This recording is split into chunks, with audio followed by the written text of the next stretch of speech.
Bom, gente, conforme o previsto, ontem o Conselho de Política Monetária aqui do Brasil reduziu a taxa básica de juros nossa, Selic, em 0,5 ponto percentual. Isso nós havíamos antecipado mais ou menos na segunda-feira, mas naquele momento, no quadro que vem por aí, eu havia colocado uma pequena, muito pequena possibilidade de que a Selic não caísse 0,5, mas sim 0,25 ponto percentual, dependendo da decisão do Banco Central norte-americano, do Federal Reserve, como eles chamam. Gente, o que uma coisa tem a ver com outra? Que a taxa de juros aqui no Brasil tem a ver com os Estados Unidos, e vou ainda mais longe. O que a definição da taxa de juros tem a ver com a corrida armamentista hoje centralizada entre Estados Unidos e China? É uma coisa meio estrambólica de se comentar, mas depois cada um que assistir até o final vai ver que é uma coisa muito simples, óbvia e interessante. Meu nome é Eduardo Starosta e esse é o canal Fora de Curva. Bom, então temos tema único no dia de hoje, vamos começar logo o nosso trabalho. Como eu comentei na introdução desse vídeo, ontem o Comitê de Política Monetária aqui do Brasil resolveu reduzir a nossa Selic em 0,5 ponto percentual. Tudo bem, já foi comentado isso, desculpem a repetição. Mas vamos entender melhor por que isso tem a ver com a decisão de juros dos Estados Unidos. Em primeiro lugar, é uma coisa muito óbvia.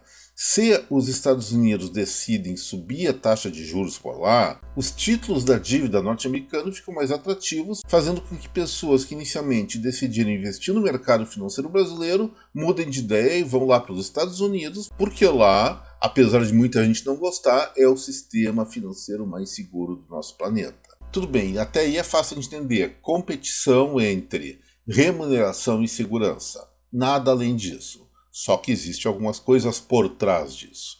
Por que será que os Estados Unidos, com uma economia crescendo, pelo menos no terceiro trimestre, a mais de 4% em relação ao mesmo período de 2022, uma inflação que não cede a 0,4% ao mês, pelo menos o dado de setembro foi esse, não trata, como tradicionalmente faz uma política monetária, de aumentar a taxa de juros, pronto, acabou, reduz a atividade da economia, reduz a inflação também, e depois começa a flexibilizar, como atualmente nosso Banco Central está fazendo?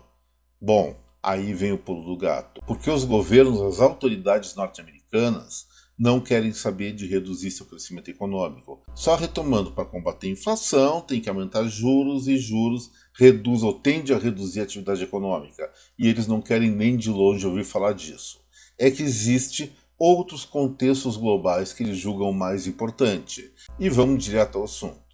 Gente, depois da Guerra Fria, parecia que a OTAN, especialmente os norte-americanos, nadavam sozinhos na praia, vamos dizer assim, chamada competição militar, poderio militar. Só que a partir de 1990 começou a ocorrer uma revolução na China, mas não aquela revolução comunista, isso foi lá nos anos 40, 50.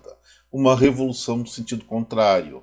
Os chineses mantiveram a estrutura autoritária, ditatorial do Partido Comunista Chinês, mas fizeram reformas econômicas iniciadas ainda por Deng Xiaoping, vários anos antes, que começaram a surtir efeito a partir da década de 90. E aí a economia chinesa começou a crescer muito, virou o parque industrial do mundo. Tudo que se produzia visando o mercado global acabava migrando para as terras chinesas, porque lá a mão de obra era muito mais barata, com menos direitos trabalhistas, enfim, ficava mais barato produzir, exportar, vender a partir de lá. E ao mesmo tempo nós tivemos a extinção da União Soviética, que militarmente se contrapunha à OTAN, especialmente ao líder da OTAN, Estados Unidos. E a China começou a crescer cada vez mais rapidamente, e ao mesmo tempo que partia para essa arrancada de desempenho econômico, gradativamente começava a mostrar suas unhas e seus interesses geopolíticos no mundo, e nós chegamos então, agora nos anos 20 do século XXI,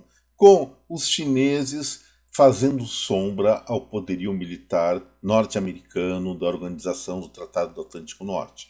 Como isso foi acontecer de uma maneira tão rápida?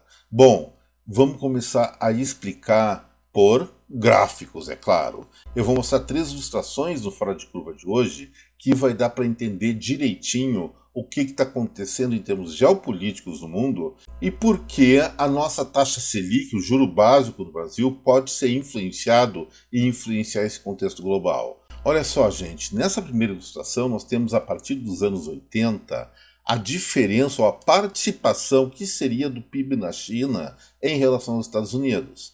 Lá em 1980, um produto interno bruto chinês, ou seja, tudo que a China produzia de valor econômico, correspondia a 1/10 ou 10,6% de todo o poderio da economia norte-americana, que disparadamente era a maior do mundo.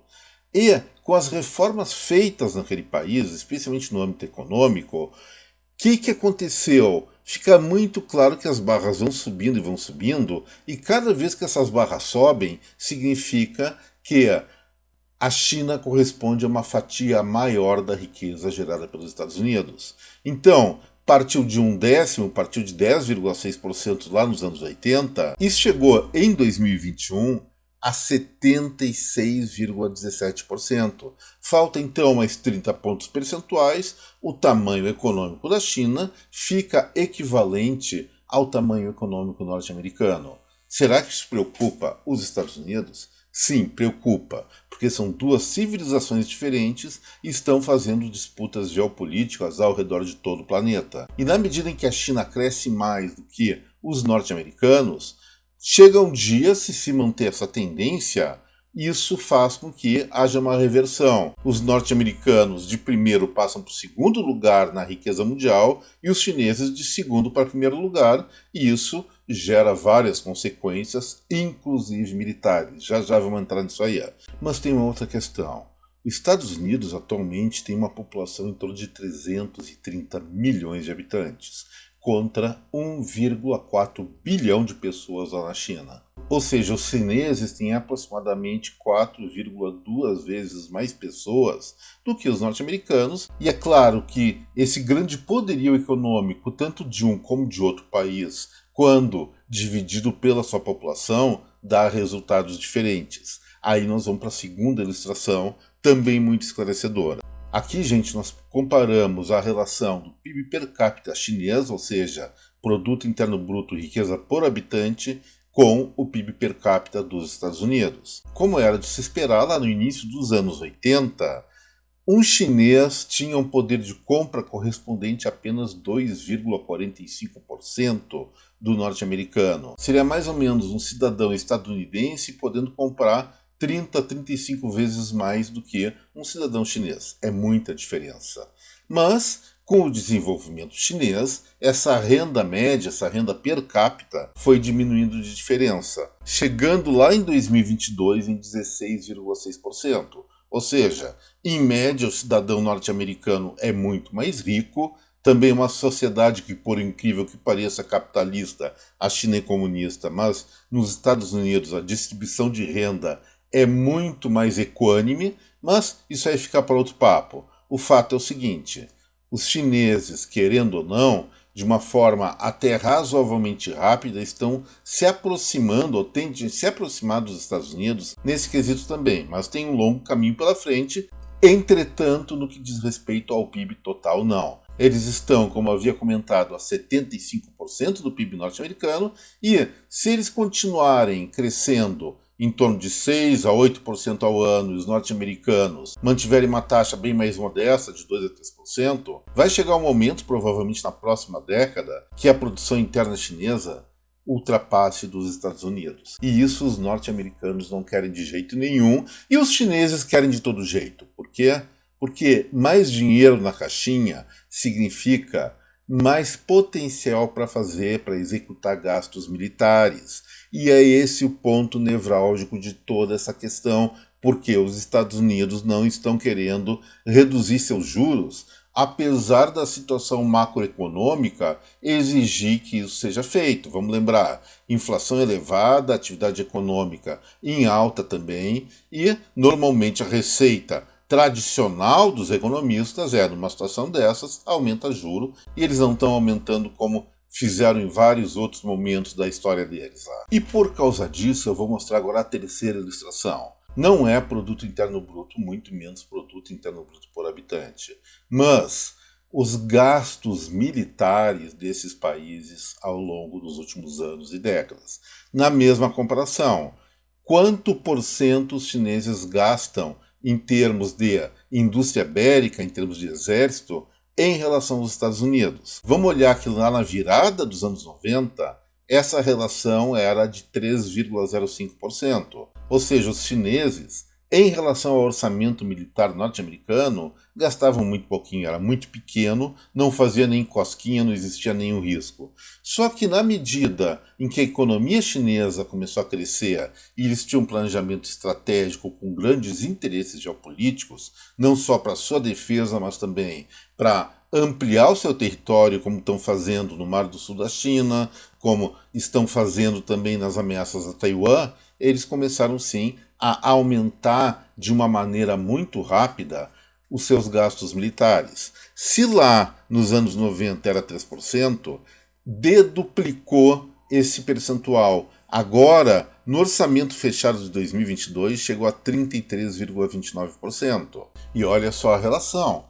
Vamos lembrar que a economia chinesa chegou a 75% da norte-americana e, em termos de gastos militares, chegou a 33,29%. Isso aí significa o quê? Que os chineses, apesar de todo o investimento que estão fazendo, ainda têm gastos militares em relação ao seu produto interno bruto muito inferiores aos dos Estados Unidos. E isso nos indica que eles têm potencial de ampliar esse tipo de defesa. Lembrando mais uma coisa, a indústria bélica chinesa ela vem crescendo de uma maneira muito mais rápida do que a dos Estados Unidos. Por que isso? Porque 1/3 dos investimentos dão um efeito tão maior na China que nos norte-americanos. É simples. A China, apesar de ter uma política expansionista, não tem bases militares espalhadas em todo o mundo. Não paga o salário dos seus soldados e oficiais como os norte-americanos. Então, a despesa unitária deles é menor, o investimento, o gasto tecnológico ainda é menor, mas em termos quantitativos, eles já produzem, por exemplo, mais barcos, muito mais navios de guerra que os Estados Unidos, ultrapassando, inclusive, as unidades de embarcação que os norte-americanos têm. Ainda não em tonelagem, mas em quantidade sim. E aí, os Estados Unidos, especialmente no governo de Donald Trump, enxergou essa situação e começou a enfrentar de uma maneira mais enfática isso que eles chamam de ameaça chinesa. Eu também acho assim, mas vamos considerar que são eles achando, porque eles têm a decisão. E para conter isso e não ir para as vias de fato, qual é a política que eles têm que fazer? Ou qual é a estratégia mais adequada para se dar bem nessa encrenca toda? É continuar crescendo, aumentar a sua taxa de crescimento econômico para ter base para aumentar os gastos militares, enquanto tenta fazer com que os chineses não tenham um crescimento econômico tão grande que não alcancem os orçamentos norte-americanos, muito menos o PIB norte-americano. E é isso que está se fazendo. Já no governo Trump começaram diversos embargos aos chineses, e agora no governo Biden isso continua, porque se os norte-americanos permitirem que a China ultrapasse a produção, a riqueza que eles fazem, que eles produzem durante cada ano, é muito provável que o orçamento militar chinês continue a crescer e tenha gordura para crescer mais ainda e ultrapasse a força militar norte-americana. E aí, se gerar uma briga, quem é que vai ganhar? Quem tem mais força militar ou talvez nenhum. Isso aí é uma incógnita. Mas, cada vez mais os chineses têm poderio para enfrentar de frente o exército, a força armada norte-americana e da OTAN toda junto. E isso, evidentemente, os norte-americanos querem evitar, e para evitar isso, uma das coisas que tem que fazer é manter elevadas taxas de crescimento econômico. E aí, o que é mais perigoso na visão deles lá?